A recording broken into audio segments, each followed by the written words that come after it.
Hi, my name's Jen Barnett. I'm a freelance advertising copywriter, work in Sydney, and this is my interview. How I got into advertising. I always loved to write when I was at school. It was something I was good at naturally. And I'm not sure how I put writing. I thought I wanted to be a journalist when I was at school, and I did work experience, and I think the editor said to me, you can't make it sound better, you've just got to write what happened, which I thought, it's a bit boring. You had engagement, not interruption, and people, not targets.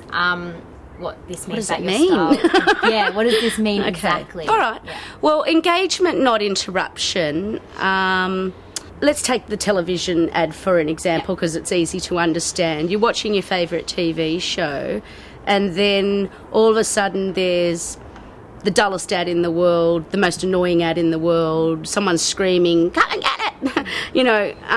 You want to engage people. You don't want to jolt people out of you're in their lounge room, or you're in their newspaper. They're not buying a newspaper to read your ad. They're buying the newspaper to read the news.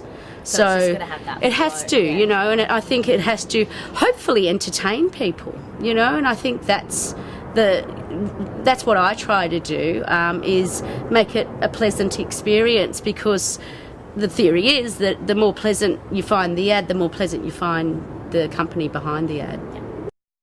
Well, I suppose an interesting one is the I&J character that we created for I&J Frozen Fish.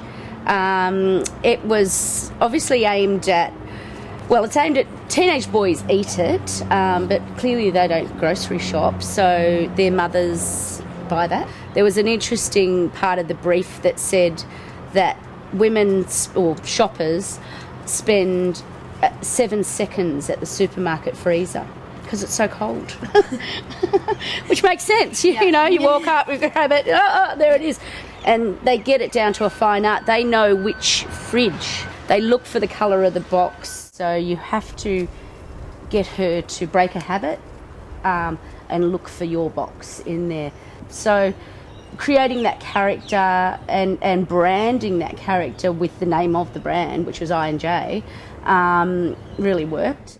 Yes, I&J has a Facebook page. I haven't looked recently to see how many friends he's got, but he's got one. Yep. But social media is now the first thing on our brief. Yeah. Well, yeah, I mean, obviously newspaper and television, radio was very big when I started, and it still is. Like, those mediums are still there, and there's still just as many ads on them. I think now, though, brands have to be, aware that a lot of people, and especially, under 20-year-olds, don't watch TV anymore. They stream everything, so you're not going to catch them with a television ad. There's always something, if you're making a car ad, you can't show a car speeding. You can't have people not with their seatbelts on. Yeah. If you're making alcohol ads, you can't make out that people are better people when they're drunk. Yeah. And you can't show drunk people. And that's the difficult thing, that you have to understand the rules and then get round them somehow to still make something that's interesting. Yeah. I think with being an advertising creative, not everybody can do it.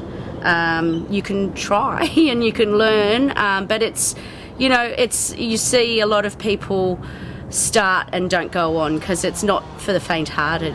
Yeah, there's a famous saying in advertising that is, you've got to learn to kill your babies, because you spend so much time coming up with these ideas and you think, I've done it, I've got the best thing, and someone goes, nah. No way. And it doesn't go any further than the meeting that you're sitting in. So you just have to, you do take that to heart at the beginning, and then you just go, all right, whatever. Right. Move on. Put it in the bottom drawer, and maybe you can use it somewhere for someone else. Or adapt it or something like that. Yeah. What has been your most successful advertisement? I don't know. It's hard measuring the success of an ad. There's a few ways to do it.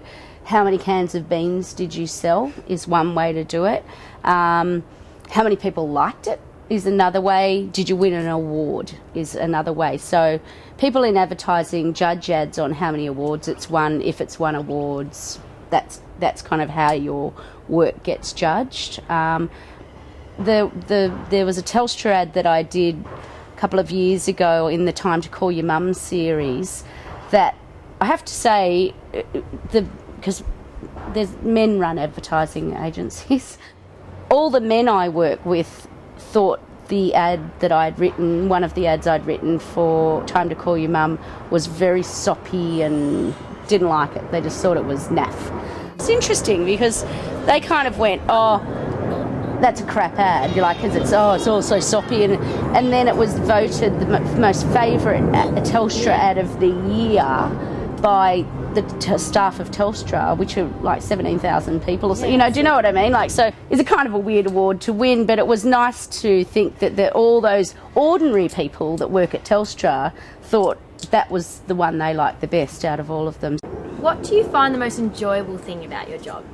Well, I love it. I love what I do. It's a new thing sometimes every day, but certainly every week or 2 weeks. So, one day you can be working on peanut butter and the next day on a luxury brand car.